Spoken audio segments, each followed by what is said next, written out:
Hello दोस्तों, मैं हूं नीरज और आप देख रहे हैं स्टडी कॉमर्स। और आज हम इस वीडियो में चैनल्स ऑफ डिस्ट्रीब्यूशन के बारे में पढ़ने वाले हैं।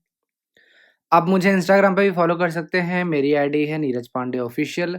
आप मेरे वीडियो से रिलेटेड कोई भी क्वेरीज यहाँ पूछ सकते हैं। आप हमारे टेलीग्राम ग्रुप और चैनल को भी ज्वाइन कर सकते हैं, लिंक आपको डिस्क्रिप्शन में मिल जाएगा। आगे बढ़ने से पहले आप सभी के लिए एक क्वेश्चन क्वेश्चन चैनल कॉन्फ्लिक्ट से पूछा गया है। आपको बताना है कि चैनल कॉन्फ्लिक्ट किस तरीके का हो सकता है। क्या ये वर्टिकल है, हॉरिजॉन्टल है, डायगोनल है, सर्कुलर है या ट्रायंगुलर है। एक बार ऑप्शंस देख लेते हैं। क्या ये ए और सी सही है, क्या ये बी और सी सही है, या फिर ए और बी सही है, या फिर ए बी और सी सही है। कमेंट बॉक्स में इस क्वेश्चन को अटेम्प्ट करिए। वीडियो के एंड में मैं आपको इस क्वेश्चन का आंसर प्रोवाइड कराऊंगा विथ प्रॉपर एक्सप्लेनेशन। आगे बढ़ने से पहले मैं आपको ये बता दूं कि ये जो टॉपिक है डिस्ट्रीब्यूशन का, ये बहुत ही लेंदी है, तो इसको मैं 3 पार्ट में करके आपको बताऊंगा। फर्स्ट पार्ट में मैं आपको आज चैनल्स ऑफ डिस्ट्रीब्यूशन के बारे में बता रहा हूँ। मैं आप सभी के लिए यहाँ पे लिख देता हूँ, channels of distribution. Second part में मैं आपको चैनल मैनेजमेंट डिसीजन के बारे में बताऊंगा, channel management decisions. Third part में मैं आपको marketing, logistics and supply chain management के बारे में बताऊंगा, marketing, logistics and supply chain management. तो यहाँ पे आज मैं चैनल्स ऑफ डिस्ट्रीब्यूशन के बारे में बता रहा हूँ। यहाँ पे एक चीज़ ध्यान रखिएगा कि मैं पार्ट 1 पार्ट 2 करके नहीं बताऊंगा, बल्कि टॉपिक का जो नाम होगा उसी नाम से थंबनेल होगा। जैसे आज चैनल्स ऑफ डिस्ट्रीब्यूशन है तो चैनल्स ऑफ डिस्ट्रीब्यूशन के नाम से थंबनेल होगा। उसके बाद चैनल मैनेजमेंट डिसीजन होगा टॉपिक, तो इसी नाम से थंबनेल होगा। और लास्ट में मार्केटिंग, लॉजिस्टिक और सप्लाई चेन मैनेजमेंट के नाम से थंबनेल बनेगा। तो मैंने आपको 4 पीस ऑफ मार्केटिंग के बारे में बताया था, जिसे हम मार्केटिंग मिक्स भी कहते हैं।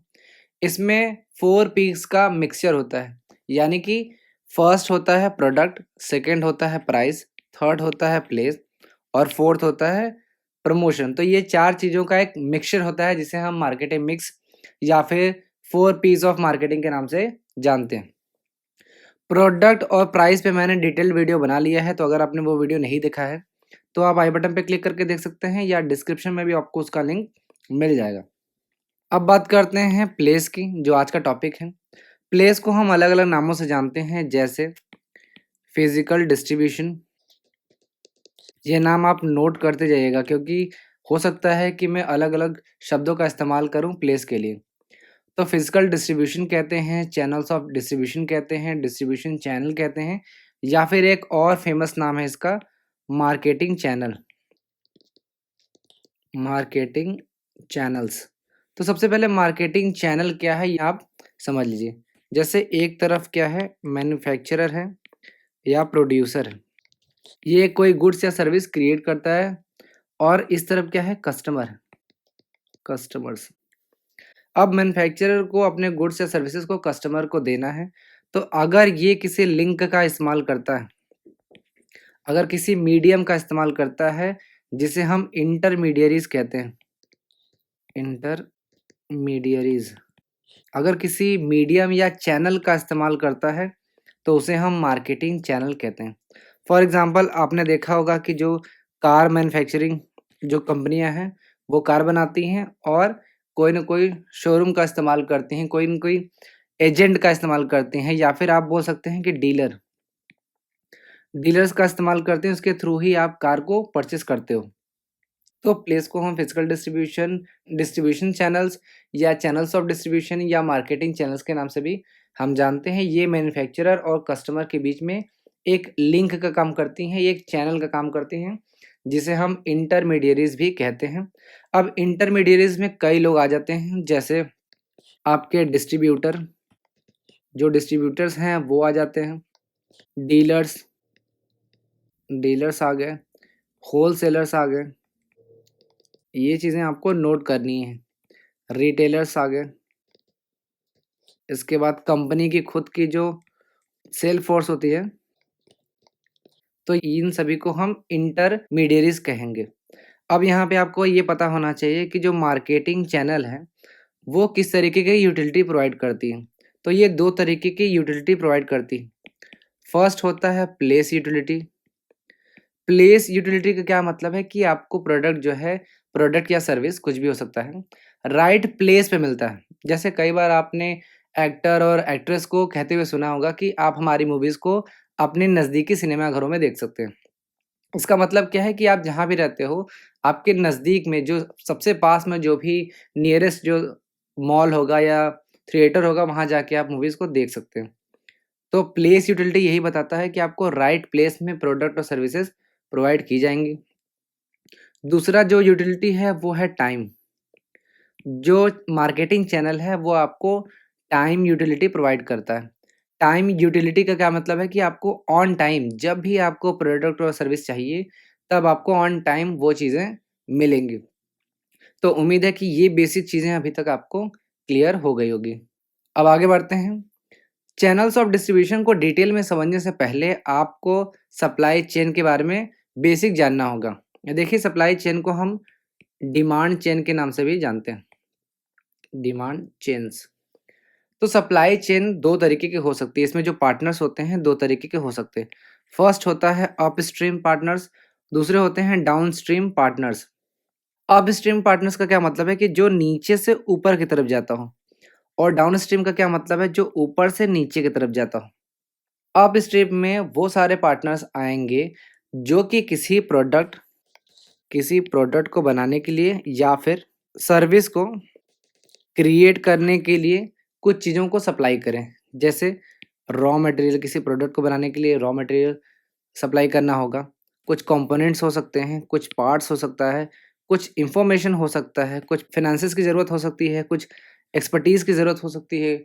अपस्ट्रीम पार्टनर्स जो हैं वो मैन्युफैक्चरर को रॉ मटेरियल, कंपोनेंट्स, पार्ट्स, ये सब सारी चीज़ें एक प्रोडक्ट और सर्विसेज़ को बनाने या क्रिएट करने के लिए सप्लाई करती हैं, तो इन्हें हम अपस्ट्रीम पार्टनर्स कहते हैं। दूसरी तरफ होता है डाउनस्ट्रीम पार्टनर्स। डाउनस्ट्रीम पार्टनर्स वो फर्म्स हैं जो कि मैन्युफैक्चरर से जो भी बना हुआ गुड्स है, या आप उसको प्रोडक्ट कहिए, जो भी प्रोडक्ट है उसे फाइनल जो कंज्यूमर है वहाँ तक पहुँचाने का काम करती हैं। तो ये सारा जो स्लाइड है, ये बताने का मेरा मतलब सिर्फ इतना था कि आपको पता होना चाहिए कि जो मार्केटिंग चैनल है या चैनल्स ऑफ डिस्ट्रीब्यूशन जो है, वो डाउनस्ट्रीम पार्टनर्स के अंतर्गत आता है। यानी डाउनस्ट्रीम पार्टनर्स में वो सारे फर्म्स आती हैं जो मैन्युफैक्चरर से प्रोडक्ट लेती हैं और उसे फाइनल कंज्यूमर तक पहुँचाने का काम करती हैं। यहाँ से आपको डायरेक्ट एग्ज़ाम में क्वेश्चन पूछा जा सकता है, तो ये चीज़ें आपको बेसिक चीज़ें पता होनी चाहिए। अब बात करते हैं मार्केटिंग चैनल या डिस्ट्रीब्यूशन चैनल की। तो आपके सामने 2 केस हैं, केस ए और केस बी। 2 सिचुएशन दे रखा है आपके सामने। फर्स्ट केस में आपको ये दे रखा है कि जो मार्केटिंग चैनल है, वो नहीं है, और दूसरे केस में जो मार्केटिंग चैनल है, वो है, यानी इसका इस्तेमाल किया गया। तो मान लेते हैं कि एक ऐसा मार्केट है जहाँ पे 3 मैन्युफैक्चरर हैं और 3 कस्टमर। देखिए यहाँ पे मैन्युफैक्चरर 1, मैन्युफैक्चरर 2, मैन्युफैक्चरर 3, और ऐसे ही कस्टमर जो हैं वो 3 हैं। अगर हम मार्केटिंग चैनल का इस्तेमाल नहीं करते तो हर एक मैन्युफैक्चरर को तीनों कस्टमर को गुड्स को ट्रांसफ़र करने के लिए या प्रोडक्ट को ट्रांसफ़र करने के लिए खुद ही जाना पड़ेगा। यानी हर एक मैन्युफैक्चरर को 3-3 कॉन्टैक्ट करना पड़ेगा, 3-3 ट्रांज़ैक्शन खुद करना पड़ेगा।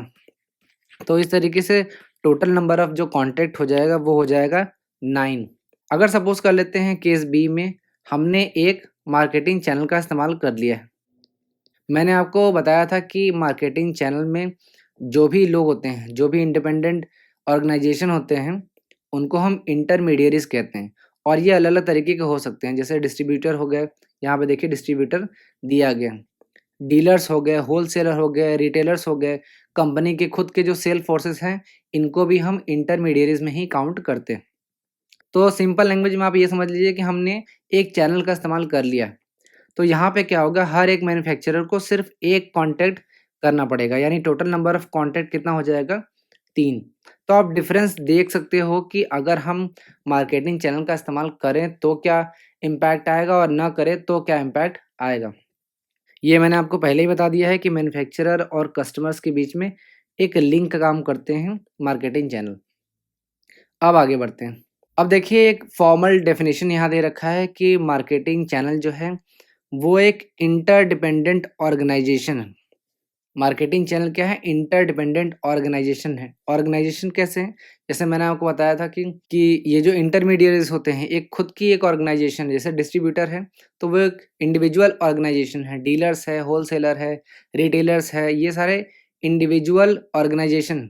लेकिन ये जो सारे इंटरमीडियरीज हैं वो इंटरडिपेंडेंट हैं, यानी एक दूसरे पे आश्रित हैं। जैसे आपने देखा होगा कि मैन्युफैक्चरर प्रोडक्ट को मैन्युफैक्चर करता है, फिर ये होलसेलर के पास जाता है, फिर ये रिटेलर के पास जाता है, फिर कस्टमर के पास जाता है। तो ये जो है वो एक दूसरे पे डिपेंडेंट होते हैं। यहाँ पे आप देखिए एक दूसरे से सभी एक दूसरे से जुड़े होते हैं। तो डिस्ट्रीब्यूशन चैनल क्या करता है कि जो आपका कस्टमर होता है या बिजनेस यूजर होता है, उसको प्रोडक्ट या सर्विस प्रोवाइड करने के लिए ये इंटरडिपेंडेंट ऑर्गेनाइजेशन जो हैं वो हेल्प करती हैं, काम करती हैं। अब एक एग्जांपल समझते हैं, जैसे नेटफ्लिक्स आप सभी ने देखा होगा या कभी न कभी तो सुना ही होगा। अर्ली 2000 में इन्होंने क्या किया कि जो भी अपने वीडियोज़ या जो सर्विसेज़ प्रोवाइड करते थे वो डीवीडी के थ्रू प्रोवाइड करते थे। जैसे आपने भी 90s के टाइम पे या अर्ली 2000 के टाइम पे भी आपने मूवीज़ देखने के लिए डीवीडीज़ परचेज़ किया होगा, सीडी, डीवीडीज़ ये सब चीज़ें परचेज़ करके ये लोग देखते थे। इवन जो गेमर्स हैं, वो भी गेम खेलने के लिए सीडीज़ परचेज़ करते थे और उसी में वो सारी चीज़ें सर्विसेज़ उनको प्रोवाइड की जाती थी। लेकिन 2007 में नेटफ्लिक्स ने अपना जो चैनल है, जो चैनल का तरीका है, वो चेंज कर दिया। अब इसने डिजिटल स्ट्रीमिंग करना स्टार्ट कर दिया, यानी कि अब आपको कोई फ़िज़िकल डीवीडी परचेज़ करने की ज़रूरत नहीं है सर्विस को अवेल करने के लिए। अब आप सीधे ऐप इंस्टॉल करो और डायरेक्ट ही जो भी मूवीज़ या जो भी वीडियो कंटेंट देखना है, वो आप देख सकते हो। तो यहाँ पे चैनल्स ऑफ डिस्ट्रीब्यूशन में आप चैनल्स तो पढ़ोगे ही, लेकिन आपको ये भी पता होना चाहिए कि किस तरीके से इवॉल्व कर रहा है, जो चैनल्स ऑफ डिस्ट्रीब्यूशन है, वो इवॉल्व कर रहा है। जैसे कई बार आप देखते होंगे कि यूट्यूब पे जो वीडियोज़ आती हैं, हालाँकि हम लोग के जो वीडियोज़ हैं, वो भी यूट्यूब पे ही आते हैं। बट हो सकता है कि आने वाले टाइम में हम ऐप रिलीज़ कर दें और आपको जो ऐड दिखता है यूट्यूब पे, वो देखने को ना मिले और जो बार-बार ऑफ़लाइन डाउनलोड करने का प्रॉब्लम होता है, वो भी ना रहे। डायरेक्टली आप ऐप में डाउनलोड कर सको वो वीडियो और जितनी बार चाहो उतनी बार आप देख सको। तो आपको रिवॉल्यूशंस भी देखना होगा, किस तरीके से इवॉल्व हो रहा है मार्केटिंग चैनल। अब बात करते हैं चैनल फंक्शंस की। तो जो चैनल मेंबर होते हैं, वो कुछ की फंक्शंस को परफ़ॉर्म करते हैं। जैसे फर्स्ट है इन्फॉर्मेशन। तो जो चैनल मेंबर होते हैं, कुछ इन्फॉर्मेशन को इकट्ठा करते हैं और उसे डिस्ट्रीब्यूट करते हैं। अब किसके बारे में जो इन्फॉर्मेशन है वो इकट्ठा करते हैं? चैनल मेंबर कंज्यूमर, प्रोड्यूसर या दूसरे फोर्सेस के बारे में इन्फॉर्मेशन इकट्ठा करते हैं और उनको डिस्ट्रीब्यूट करने का काम करते हैं। सेकंड है प्रमोशन। जब भी कोई भी आप ऑफ़र देखते हो, तो ये ऑफ़र डेवलप करना और उसे कस्टमर तक कम्युनिकेट करना, बताना, ये प्रमोशन के अंतर्गत आता है और ये चैनल मेंबर करते हैं। थर्ड है कॉन्टैक्ट। जो भी फ्यूचर बायर्स होते हैं, उनको ढूँढना, उनके साथ कम्युनिकेशन बनाना, उनके साथ कॉन्टैक्ट करना, ये चैनल मेंबर्स करते हैं। कई बार आप देखते हो कि आप मॉल वगैरह में जाते हो, लोग आपको रोक के कोई पॉलिसी बेचना चाहते हैं, कोई क्रेडिट कार्ड बेचना चाहते हैं, तो ये कॉन्टैक्ट करने का काम जो होता है, वो चैनल मेंबर्स का ही होता है। फोर्थ है मैचिंग। कई बार जो बायर्स की नीड होती हैं, वो अलग होती हैं और कंपनी जो प्रोडक्ट बना रही होती है, वो अलग होती है। तो जो चैनल मेंबर्स होते हैं वो बायर्स के नीड को शेप करने के लिए ऐसा ऑफर बनाते हैं। फॉर एग्जांपल, अगर किसी कस्टमर को पैकेजिंग पसंद नहीं आई, तो कस्टमर जो है वो बोलेगा कि मुझे इस तरह की पैकेजिंग पसंद नहीं है। तो ये इन्फॉर्मेशन जो है चैनल मेंबर बताएगा आगे चल के मैन्युफैक्चरर को, और ये जो बायर्स की नीड है उसको मीट करने की कोशिश की जाएगी। यानी बायर्स के नीड को मैच करने का काम भी चैनल मेंबर्स करते हैं। नेक्स्ट है नेगोशिएशन। आप कई बार देखते हो कि प्राइस को लेके नेगोशिएशन बहुत टफ हो जाता है। जैसे आप डीलर के पास जाते हो कार खरीदने के लिए, तो आप एक पर्टिकुलर प्राइस पे ही एग्री होते हो कि ठीक है, इतना प्राइस पे मुझे कार मिलेगी, तभी मैं परचेज़ कर पाऊँगा। तो यहाँ पे जो चैनल मेंबर हैं, वो प्राइस को लेके नेगोशिएशन का काम भी मैन्युफैक्चरर की तरफ से करते हैं। नेक्स्ट है फिजिकल डिस्ट्रीब्यूशन। इसके अंतर्गत 2 चीज़ें आती हैं। फर्स्ट है ट्रांसपोर्टेशन, ट्रांसपोर्टेशन और गुड्स को स्टोर करना। नेक्स्ट है फाइनेंसिंग। आपने देखा होगा कि जो चैनल मेंबर जो चैनल वर्क कर रहे होते हैं, उसको करने के लिए उनको पैसे की ज़रूरत होती है। तो जो चैनल मेंबर्स जो हैं वो पैसे को कहाँ से एक्वायर करना है, किस तरीके से उसको यूज़ करना है ताकि वो चैनल वर्क का जो कॉस्ट है उसको रिकवर कर सकें, ये एक्टिविटी या ये जो फंक्शंस हैं, ये फाइनेंसिंग के अंतर्गत आता है। लास्ट है रिस्क टेकिंग। चैनल मेंबर जो चैनल वर्क कर रहे होते हैं, उसको कैरी करने के लिए जो रिस्क होता है, उसको भी वो उठाते हैं। तो चैनल मेंबर रिस्क टेकिंग का भी काम कर रहे होते हैं। आपके दिमाग में यहाँ पे एक क्वेश्चन आना चाहिए कि जो चैनल मेंबर हैं वो इन सभी टास्क को क्यों परफॉर्म कर रहे हैं? इसका एक सिंपल आंसर ये हो सकता है कि ये जो मैन्युफैक्चरर हैं अगर ये सारे फंक्शंस को अगर वो खुद से परफॉर्म करें, तो जो कॉस्ट है वो बढ़ जाएगी और आप जानते हैं कि कॉस्ट बढ़ेगी तो प्रोडक्ट और सर्विसेज की जो प्राइस है वो भी बढ़ जाएगा। लेकिन यहाँ पे एक चीज़ आप ध्यान रखिएगा कि जो चैनल मेंबर्स हैं, जो वो कॉस्ट बियर कर रहे होते हैं, जो भी उनको लागत लगती है, उसको वो जो प्राइस है उसमें ऐड कर देते हैं क्योंकि अगर सपोज़ कर लेते हैं किसी भी प्रोडक्ट को लाने में अगर उनको ₹100 लगा है, तो वो ज़ाहिर-सी बात है कि ₹10 कम से कम ऐड करेंगे ही, वो अपना प्रॉफ़िट मार्जिन जो है वो ऐड करेंगे। तो इसको भी आप ध्यान में रखिएगा। तो ये था चैनल फंक्शंस। आगे बढ़ते हैं चैनल फ्लोज़ के बारे में जानते हैं। जब एक मैन्युफैक्चरर से कस्टमर तक जो भी गुड्स है वो ट्रांसफ़र होता है, वो पहुँचता है तो बीच में कुछ फ्लोज़ हो रहे होते हैं। जैसे फिज़िकल फ्लो, जो भी कस्टमर प्रोडक्ट परचेज़ करता है वो प्रोडक्ट मैन्युफैक्चरर से लेके कस्टमर्स तक जाते हैं। ये तो आपको पता ही होगा। बीच में जो है यहाँ से यहाँ तक ये चैनल मेंबर्स हैं या मार्केटिंग चैनल्स हैं। ये आपको पता ही है। मैं आपको बार-बार एक ही चीज़ नहीं बताऊँगा। नेक्स्ट है टाइटल फ्लो। टाइटल फ्लो का क्या मतलब है कि जो ओनरशिप है, वो मैन्युफैक्चरर से सीधे कस्टमर्स तक जाती है, ठीक है? बीच में यहाँ पे चैनल का इस्तेमाल आप कर सकते हैं। नेक्स्ट है पेमेंट फ्लो। कस्टमर से मैन्युफैक्चरर तक पेमेंट फ्लो होता है। नेक्स्ट है इन्फॉर्मेशन फ्लो। इन्फॉर्मेशन फ्लो जो है वो दोनों तरीके से हो सकता है, चाहे मैन्युफैक्चरर से कस्टमर तक हो, चाहे कस्टमर से मैन्युफैक्चरर तक हो सकता है। नेक्स्ट है प्रमोशन फ्लो। ये भी दोनों साइड से हो सकता है क्योंकि कई बार जो कस्टमर्स हैं वो भी किसी न किसी तरीके से प्रोडक्ट है उसका प्रमोशन करते ही। तो ये चैनल फ्लो में आपको ये पता होना चाहिए कि चैनल फ्लोज़ कई तरीके के होते हैं, फिज़िकल फ्लो होता है, टाइटल फ्लो होता है, पेमेंट फ्लो होता है, इन्फॉर्मेशन फ्लो होता है और प्रमोशन फ्लो होता है। इन सभी का नाम आपको पता होना चाहिए। अब बात करते हैं चैनल की। तो चैनल 2 तरीके के हो सकते हैं। फर्स्ट है कंज़्यूमर मार्केटिंग चैनल्स और दूसरा है इंडस्ट्रियल मार्केटिंग चैनल्स। अब वो चैनल जो फाइनल कंज़्यूमर को गुड्स पहुँचाने के लिए काम करते हैं, उन्हें हम कंज़्यूमर मार्केटिंग चैनल कहते हैं। और जो इंडस्ट्रियल कंज़्यूमर को वो चैनल जो इंडस्ट्रियल कंज़्यूमर को जो प्रोडक्ट है वो पहुँचाने का काम करते हैं, उसे हम इंडस्ट्रियल मार्केटिंग चैनल कहते हैं। अब ये जो चैनल्स हैं दोनों, चाहे वो कंज़्यूमर मार्केटिंग चैनल हो, चाहे इंडस्ट्रियल मार्केटिंग चैनल हो, दोनों ही 2 तरीके के हो सकते हैं।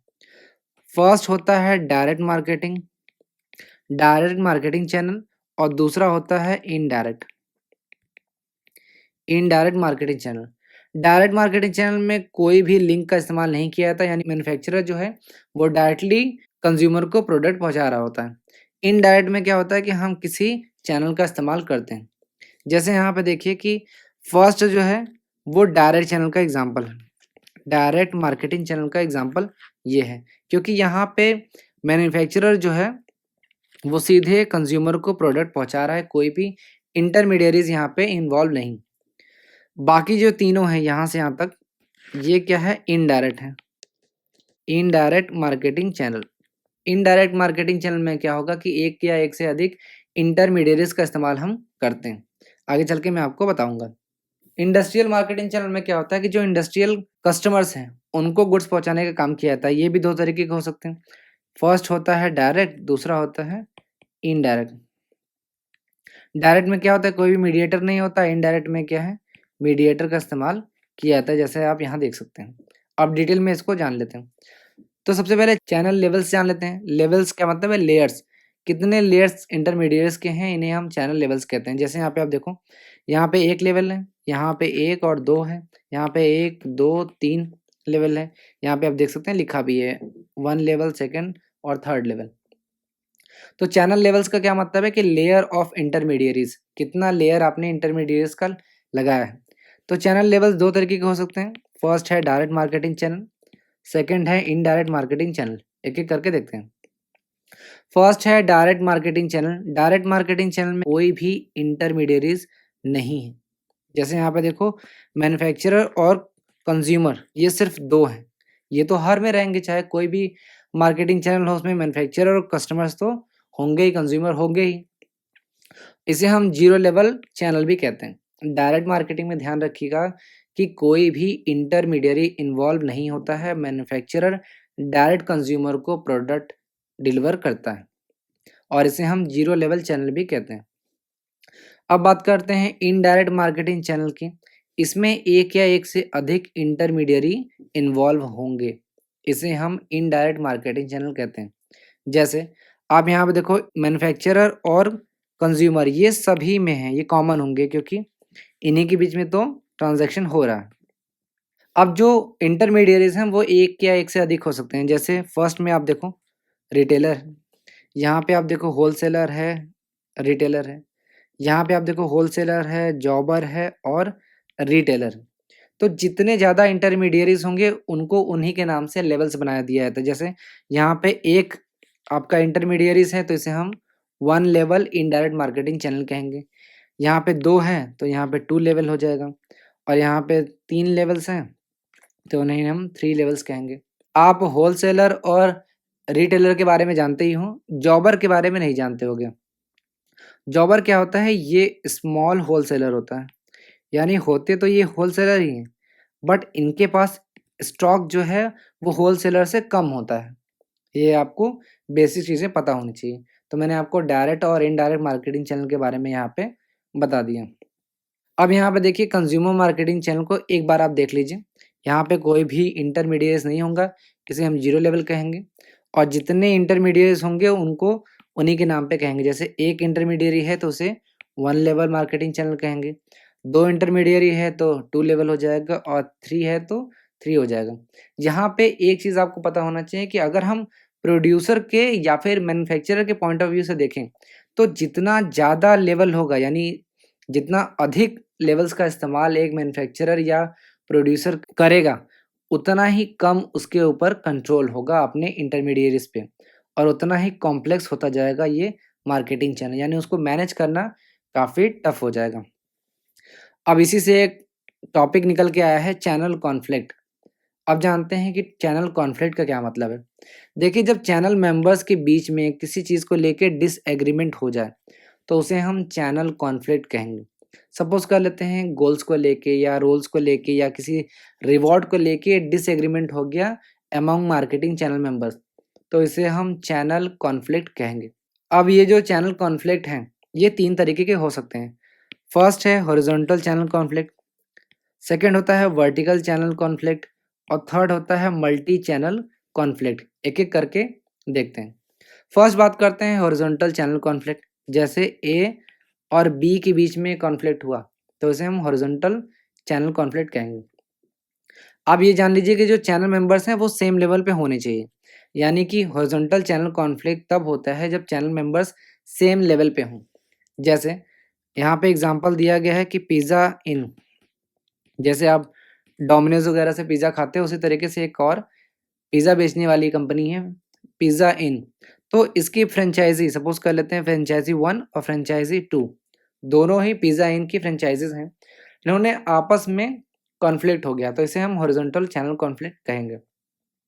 यहाँ एग्ज़ाम्पल दिया गया है उसमें पिज़्ज़ा इन फ्रैंचाइज़ी ये कंप्लेन करती है दूसरे फ्रैंचाइज़ी से कि वो लोग इंग्रीडिएंट पे जो भी पिज़्ज़ा बनाने में जो भी इंग्रीडिएंट लगते हैं, जो भी सामान लगते हैं, उसमें वो लोग चीटिंग कर रहे हैं और जो सर्विस है वो पुअर दे रहे हैं। तो यहाँ पे आप देख सकते हैं कि सेम लेवल पे कॉन्फ्लिक्ट हो रहा है, तो इसे हम हॉरिजॉन्टल चैनल कॉन्फ्लिक्ट कहेंगे। अब बात करते हैं वर्टिकल चैनल कॉन्फ्लिक्ट की।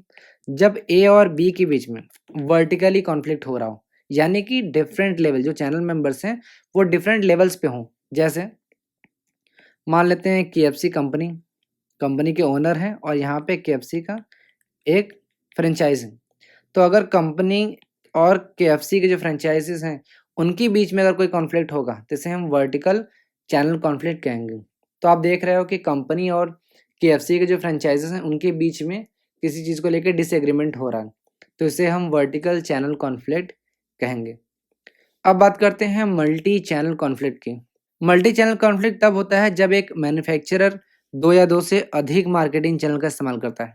अब यहाँ पे एक चीज़ आपको समझनी होगी कि कोई ज़रूरी नहीं है कि जो मैन्युफैक्चरर है वो सिर्फ़ एक ही चैनल का इस्तेमाल करे। कई बार एक मैन्युफैक्चरर जो है कई चैनल्स का इस्तेमाल कर सकता है, चाहे वो डायरेक्ट हो, चाहे इनडायरेक्ट हो। तो मल्टी चैनल कॉन्फ्लिक्ट का क्या मतलब है कि जब एक मैन्युफैक्चरर 2 या 2 से अधिक मार्केटिंग का इस्तेमाल करता है किसी प्रोडक्ट को सेल करने में टू द सेम मार्केट, यहाँ पे ये इंपॉर्टेंट टर्म है, ठीक है? अगर सेम मार्केट में एक मैन्युफैक्चरर 2 या 2 से अधिक मार्केटिंग चैनल का इस्तेमाल करता है, तो आपस में जो चैनल्स हैं, चैनल मेंबर्स हैं, उनमें जब कॉन्फ्लिक्ट होता है, तो उसे हम मल्टी चैनल कॉन्फ्लिक्ट कहते हैं।